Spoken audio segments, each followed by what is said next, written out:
이른 아침에 진료실은 여전히 조용했다. 윤미자 여사는 낡은 청 가방을 꼭 쥔 채 의자 끝에 조용히 앉아 있었다. 검진 결과지를 넘기던 의사는 어느 한 페이지에서 눈길을 멈추고 부드럽게 고개를 들어 그녀를 바라보았다.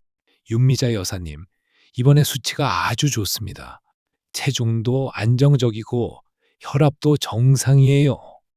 내장 관련 수치도 뚜렷하게 호전됐고요. 지난달보다 피부도 훨씬 혈색이 좋아졌어요. 추가 치료는 필요 없습니다. 지금처럼 생활 습관만 유지해 주세요. 그 말은 아주 부드럽고 조용하게 들렸지만 그녀의 가슴을 꿰뚫는 전류처럼 다가왔다. 미자 여사는 몇 초간 꼼짝하지 않았다. 진료실 전체가 고요해졌다. 유리창 밖으로 초겨울 아침 햇살이 구름 사이를 비집고 들어와 하얀 타일 바닥 위에 가느다란 빗줄기를 들이우고 있었다. 그녀는 천천히 고개를 끄덕이며 억지로 미소 지으려 했지만 손은 떨리고 눈가엔 금세 눈물이 맺혔다. 감사합니다, 선생님.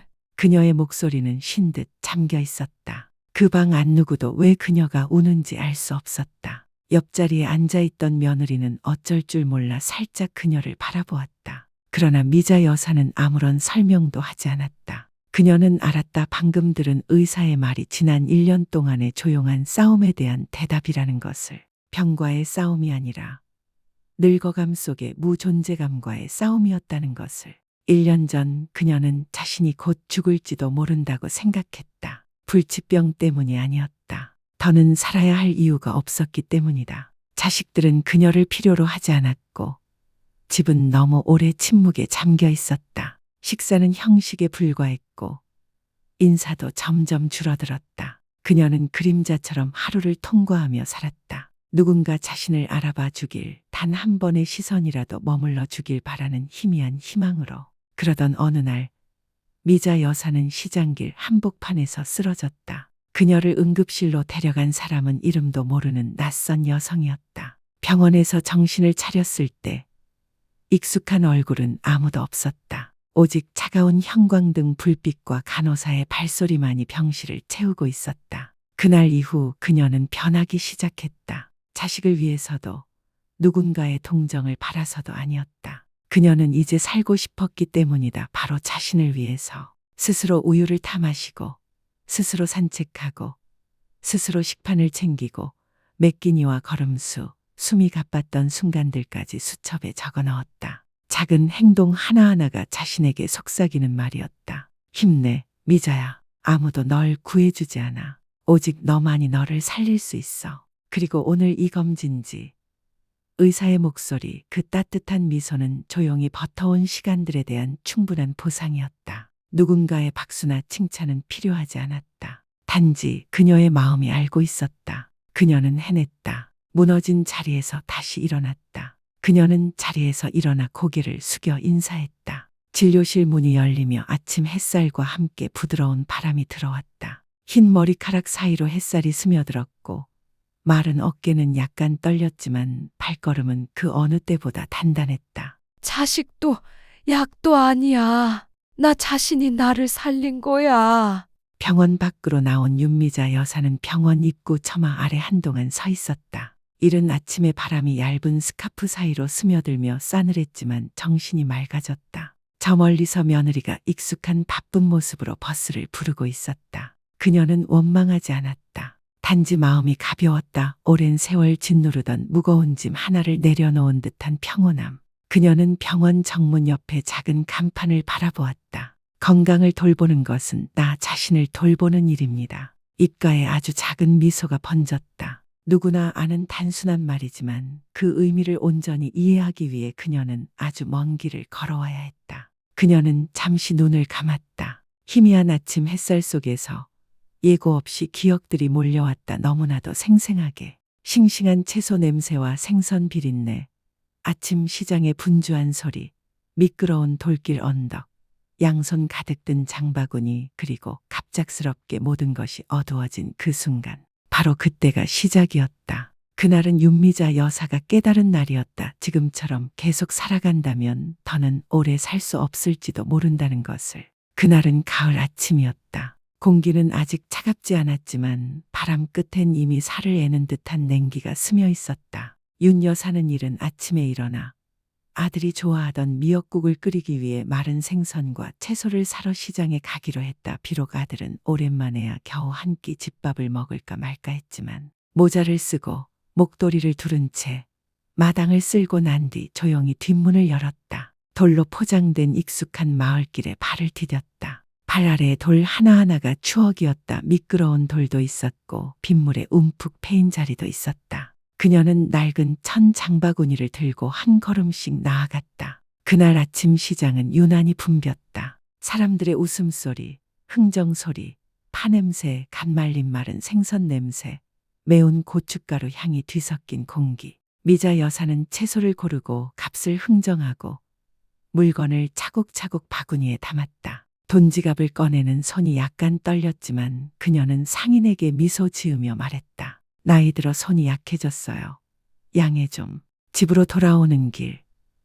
집 앞 언덕이 오늘따라 이상하게 길게 느껴졌다. 바람은 거세게 불었고 장바구니는 평소보다 무겁게 느껴졌다. 숨이 가빠졌다. 시야가 순간 어두워졌다. 그리고 아무런 예고도 없이 심한 어지럼증이 밀려왔다. 손에서 힘이 빠졌고 장바구니는 바닥에 떨어졌다. 그녀는 도로 옆 울타리를 붙잡으려 했지만 떨리는 손가락은 더 이상 버티지 못했다. 온몸이 옆으로 기울며 그녀는 쓰러졌다. 그 이유는 하얀 공백이었다. 들리는 소리도 희미했다. 누군가가 할머니라고 외치는 소리, 급한 발소리, 누군가가 전화를 거는 목소리, 그리고 구급차 사이렌 소리. 눈을 떴을 때 그녀는 병원 침대에 누워 있었다. 하얀색 천장, 코를 찌르는 소독약 냄새. 그녀는 다시 눈을 감았다. 아무것도 묻지 않았고 아무 말도 하지 않았다. 곁엔 익숙한 사람이 아무도 없었다.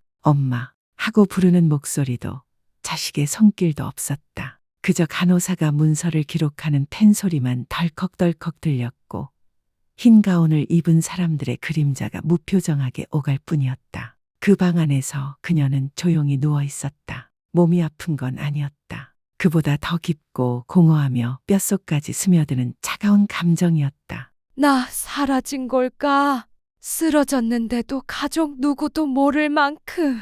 그 순간 그녀는 깨달았다. 만약 자신이 이 세상에서 사라진다면 이 집은 아무 일 없다는 듯 계속 흘러갈지도 모른다는 것을. 그리고 아주 오랜만에 그녀는 두려움을 느꼈다. 병원에서 3일을 보내고 집으로 돌아온 윤미자 여사는 무거운 발걸음으로 익숙한 대문을 지나 들어섰다. 마당엔 여전히 낙엽이 수북했다. 그날 떨어뜨린 장바구니는 누군가가 구석에 놓아뒀지만 안에 시든 채소는 그대로였다. 아무도 손대지 않은 듯. 아들은 방에서 나오며 짧게 물었다. 엄마 왔어요? 의사 말씀이 어땠어요? 그녀가 대답할 새도 없이 그는 다시 휴대폰 화면으로 시선을 돌렸다. 며느리는 물 한 잔을 들고 와 탁자에 조용히 내려놓고 아무 말 없이 부엌으로 돌아갔다. 더 이상 아무런 질문도 진심 어린 시선도 없었다. 그녀는 화내지 않았다. 하지만 마음 어딘가에서 무언가가 살짝 끊어졌다. 마치 이미 한계까지 팽팽하게 당겨져 있던 실이 아주 작은 자극만으로 뚝 하고 끊어진 듯했다. 그날 밤 그녀는 밤을 꼬박 새웠다. 조용한 집안에서 시계의 똑딱거리는 소리만 또렷하게 들렸다. 문틈 사이로 찬바람이 스며들어 누군가의 손끝이 뺨을 스치고 지나간 것처럼 싸늘했다. 그녀는 몸을 웅크리고 누워 눈을 크게 뜬 채 생각에 잠겼다. 병원에서 의사가 했던 말이 떠올랐다. 심각한 병은 아닙니다. 다만 스스로를 돌보지 못해서 심하게 쇠약해진 거예요. 스스로를 돌보지 못해서.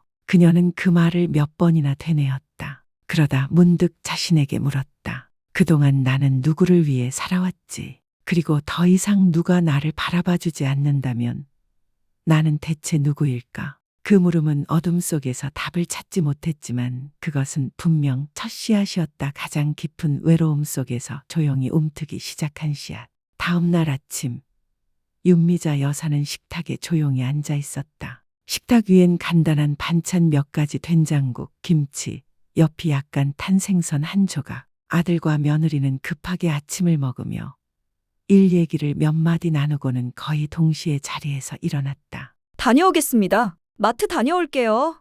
오후 늦게 들어올 거예요. 아무도 그녀를 바라보지 않았다. 아무도 묻지 않았다. 엄마는 식사 괜찮으세요? 몸은 좀 어떠세요? 그녀는 여전히 젓가락을 들고 말라 비틀어진 생선 조각을 천천히 집어들었다. 오래 씹었지만 도무지 넘어가지 않았다. 입맛은 쓰고 마음은 꽉 막혔다. 오늘의 식사는 어제와 다르지 않았다. 단 하나 다른 점은 오늘 그녀는 분명히 느꼈다. 자신은 더 이상 이 집의 식구가 아니라는 사실을. 그날 오후 그녀는 현관 앞에 앉아 있었다. 창백한 햇살이 백발 위에 가만히 내려앉았다. 창문 사이로 불어오는 바람소리. 기와지붕 위에 참새들이 지저귀다 어느새 날아가 버렸다. 그녀는 주변을 둘러보았다. 낙엽 가득한 마당, 오래된 벽, 색이 바랜 나무 탁자, 모든 것이 그대로인데 그녀만 달라져 있었다. 병원에 다녀왔기 때문이 아니었다. 이제 그녀는 진짜로 눈을 뜬 것이었다. 그동안 이 집에서 모든 걸 감내하며 살아왔다. 요리하고 빨래하고 청소하면서 한 번도 불평하지 않았다. 그녀는 그렇게 조용히 희생하면 언젠가는 가족이 알아줄 거라 믿었다. 하지만 아니었다. 그 조용함은 그녀를 점점 투명한 존재로 만들어버렸다. 가벼운 감기에 걸렸을 때도 따뜻한 물만 마시고 조용히 누워 있었던 기억. 매서운 바람 속에서도 혼자 마당을 쓸고 바닥을 닦았던 날들. 시장에서 저혈압으로 손이 떨릴 정도였지만 아무에게도 말하지 않고 스스로 일어났던 순간들. 아무도 몰랐다. 아무도 묻지 않았다. 그리고 가장 두려운 건 그녀가 없어도 아무도 빈자리를 느끼지 못할지도 모른다는 것이었다. 나는 이 집에서 이미 오래전에 사라졌던 거야.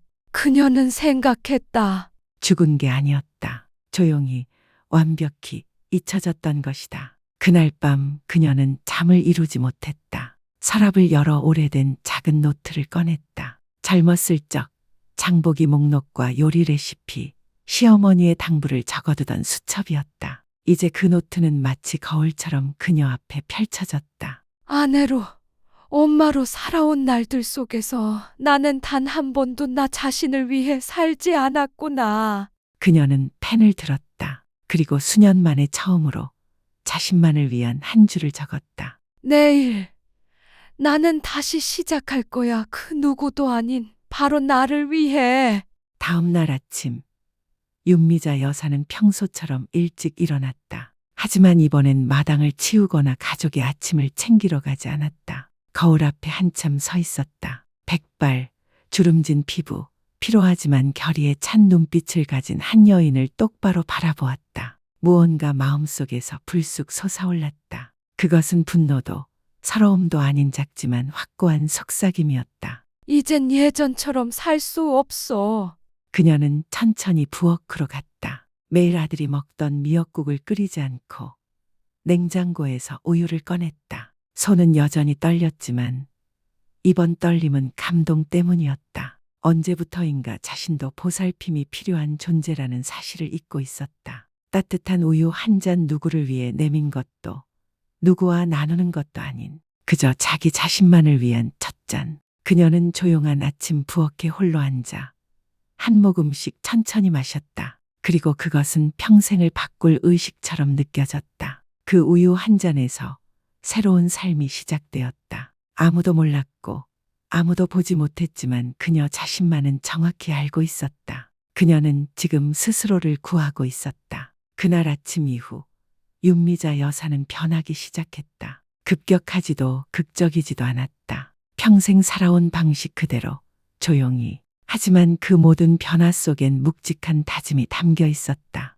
나는 더 이상 이 집의 그림자가 아니다. 매일 아침 미자 여사는 스스로 따뜻한 우유를 데워 천천히 음미했다. 이젠 누가 일어나기를 기다리지 않았다. 누구를 위해 먼저 준비하지도 않았다. 자신을 먼저 생각하기 시작했다. 아침 식사 후 그녀는 늘 입던 헐렁한 집옷 대신 연한 파란색 니트를 입고 머리를 빗어 단정히 정리하고 오래된 향수를 살짝 뿌렸다. 그동안 손도 대지 않던 것. 점심이 되면 자신을 위한 식사를 정성스럽게 챙겼다. 맛있는 생선 조각을 양보하지도 않았고 조용히 급히 먹는 일도 없었다. 아들과 며느리는 여전히 휴대폰을 보며 식사를 했지만 그녀는 달랐다. 그녀는 이 식사는 나를 위한 것이라는 걸 알고 있었다. 오후에는 마당으로 나와 벽돌이 깔린 작은 마당을 천천히 걸었다. 처음엔 몇 걸음 만에 숨이 찼다. 의자에 앉아 헉헉거리며 쉬어야 했다. 하지만 포기하지 않았다. 다음 날엔 한 걸음 더, 그 다음 날엔 또 한 걸음. 천천히 꾸준히 그녀의 발걸음마다 마음속에서 되뇌었다. 나는 아직 살아있다. 지금을 살아간다. 그리고 앞으로도 당당하게 살아갈 거야. 그녀는 예전의 살림을 기록하던 낡은 수첩을 꺼냈다. 이제 그 수첩은 건강 일지가 되었다. 아침, 우유, 부드러운 빵. 점심, 미역국, 진밥, 생선 한 조각. 오후, 마당 걷기 5바퀴. 저녁, 따뜻한 물. 삐뚤빼뚤하고 떨리는 글씨지만 그 모든 글자마다 담긴 것은 한 가지 결심이었다. 다시는 예전으로 돌아가지 않는다. 그리고 수년 만에 처음으로 그녀는 오래된 라디오를 켰다. 딸깍 하는 소리와 함께 70년대의 오래된 노래가 흘러나왔다. 오래전에 세상을 떠난 여자 가수의 목소리 부드럽고 애틋하고 익숙했다. 그녀는 창가에 앉아 아무것도 하지 않고 그 노래를 끝까지 들었다. 그저 앉아서 들었다. 마치 자신이 잃어버린 한 조각을 다시 맞이하듯이. 그날 밤 집안이 모두 잠든 후에도 미자 여사는 바로 눕지 않았다. 수첩을 다시 꺼내어 한 줄을 더 적었다. 나는 아직 여기 있다.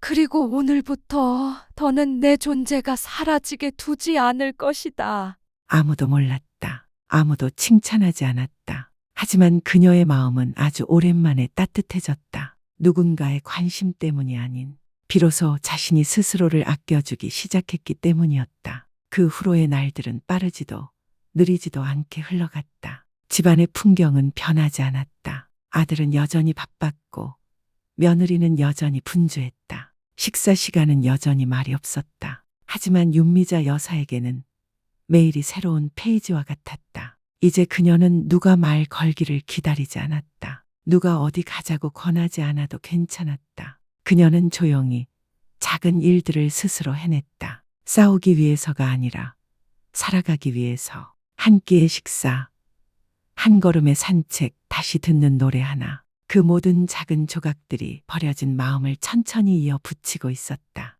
어느 화창한 아침, 그녀는 참새 소리가 유난히 또렷하게 들리는 걸 느꼈다. 그 소리는 익숙한 것이었지만 처음으로 그녀는 가슴이 뭉클했다. 낯설 정도로 평화롭고 따뜻한 감정이었다. 아직 새 소리를 들을 수 있어. 아직 햇살을 느낄 수 있어. 아직 미소 지을 수 있어. 그렇다면 아직 기쁘게 살아갈 수 있다. 비록 혼자일지라도.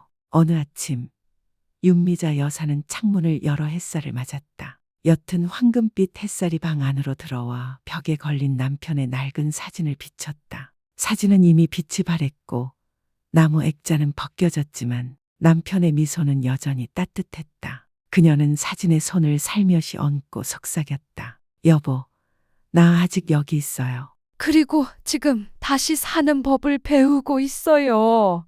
그날 이후 윤미자 여사는 서랍 깊숙이 넣어두었던 물건들을 하나둘 꺼내기 시작했다. 미완성 자수손수건, 오래된 라디오, 남편이 젊은 시절 써준 시집. 그녀는 그것들을 하나하나 정성스레 닦고 주름을 펴고 탁자 위에 가지런히 놓았다. 마치 오랜 시간 침묵에 잠겨있던 방 안에 다시 따스한 온기를 불어넣는 듯했다. 어느 날 그녀는 마당을 돌며 마른 나뭇가지를 몇 개 주워 작은 다발로 모았다. 그리고 설날 때 쓰던 유리병에 꽂아 식탁 위에 올려두었다. 단지 마른 잎 한 다발일 뿐이었지만 부엌은 갑자기 한결 부드럽고 따뜻해졌다. 시간이 나면 그녀는 동네 골목 입구 벤치에 앉아 지나가는 사람들을 조용히 바라보았다. 아무와도 이야기하지 않았지만 아이들이 지나가며 인사할 때가 있었다. 할머니, 이제 괜찮으세요? 그녀는 고개를 끄덕이며 미소 지었다. 그 눈빛엔 진심 어린 기쁨이 담겨 있었다.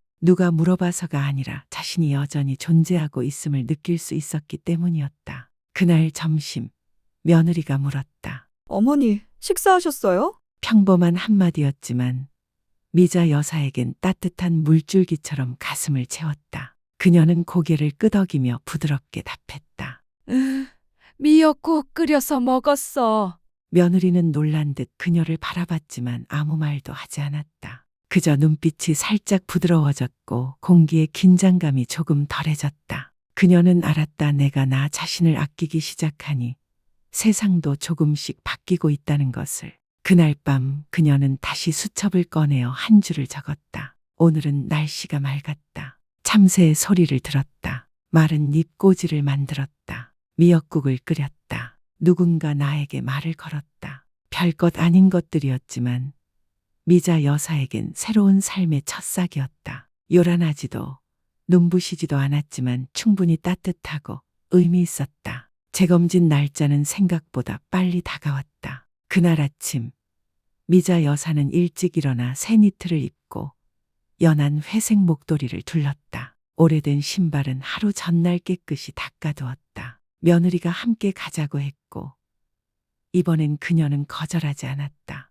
병원 가는 버스 안 그녀는 창가 자리에 앉아 스쳐 지나가는 풍경을 바라봤다. 수확을 마친 노는 집단만 남아 있었고 마을길은 나무 사이로 부드럽게 이어져 있었다. 창틈으로 스며든 바람엔 촉촉한 흙내음과 봄풀 향이 섞여 있었다. 수개월 만에 처음으로 병원에 가는 것이 무섭지 않았다. 대신 조용하고 단단한 마음이 자리 잡고 있었다. 나는 최선을 다했다. 결과가 어떻든 이제는 후회하지 않는다. 진료실에서 의사는 돋보기를 고쳐 쓰고 그녀의 수치를 하나하나 확인한 뒤 예전보다 더 뚜렷한 미소로 말했다. 윤미자 여사님, 결과가 아주 좋습니다. 체중도 늘고 혈압도 안정됐고 간, 신장 수치 모두 개선됐습니다. 정신건강 면에서도 긍정적인 변화가 있네요. 정말 잘하셨습니다. 그녀는 참지 못하고 눈물을 흘렸다. 고개를 여러 번 끄덕이며 조용히 속삭였다. 고맙습니다. 선생님. 그리고 고마워요. 내 자신. 며느리는 조용히 미자 여사를 바라보다가 살포시 손을 어깨에 얹었다. 아주 가벼운 접촉이었지만 미자 여사에겐 마치 먼 곳에서 전해진 따뜻한 포옹 같았다. 비록 조금 늦었지만 그 손짓은 인정이었다. 정말 의미 깊은 인정이었다. 병원에서 집으로 돌아가는 버스 안 그녀는 창가에 앉아 있었다. 하지만 이번엔 창밖을 보지 않았다. 눈을 감고 고요히 숨을 고르며 생각했다. 집 한켠 햇살이 반짝이는 부엌 구석, 마른 잎꽂이, 기울어진 글씨의 수첩. 그 모든 것이 증명하는 듯했다. 내가 진정으로 되살아났구나. 한때 아무도 모를 줄 알았던 곳에서 내가 살아났구나. 그날 밤 병원에서 돌아온 후 윤미자 여사는 혼자 창가 옆 작은 나무 탁자에 앉았다. 달빛이 창살을 통해 은은하게 쏟아졌고 탁자 위에 흰 종이 위를 비추었다. 미자 여사는 평생을 다른 사람을 위해 살아왔다. 조용히 희생하고 희망하고 실망했던 날들이 많았다. 그러나 이번에는 다시 시작하려고 했다. 자신뿐 아니라 여전히 희생하며 사는 다른 어머님, 할머님들을 위해. 그녀는 오래된 수첩을 열고 잉크가 말라버렸던 펜을 꺼낸 뒤 새 펜으로 교체했다. 아들이 오래전 선물했지만 한 번도 써보지 않았던 그 펜이었다. 그리고 첫 줄을 적기 시작했다. 당신이 나이든 어머니라면, 자신을 잊을 만큼 희생한 적이 있다면 당신께 말하고 싶어요. 넘어지고 나서야 깨어나지 마세요. 사랑이란 무조건 참는 것만이 아닙니다. 당신도 인간입니다. 잘 먹고 숨 쉬고 배려받을 자격이 있습니다. 매일 조금씩 스스로를 사랑하세요. 당신이 건강해질 때 이 집은 진짜 따뜻해지니까요. 기울어진 글씨지만 굳건했다. 연약하지만 결코 무너지지 않았던 그녀처럼. 엽서를 접어 탁자에 가지런히 놓았다. 바람이 베란다에서 부드럽게 스며들었고 불빛은 하나둘 꺼져갔다. 하지만 그녀의 마음속 작은 불빛은 꺼지지 않고 남았다. 다른 누구를 위한 것이 아니라 자신을 위한 불빛이었다. 그녀는 오랜만에 가벼운 꿈을 꾸듯 잠이 들었다. 더 이상 불안하지 않았고 스스로를 책망하지도 않았다. 그저 그녀는 햇살 아래 우유 한 잔 들고 미소 지으며 걸었다. 그리고 그녀는 알았다. 내일부터 남은 시간 동안 나는 더 이상 혼자가 아니다.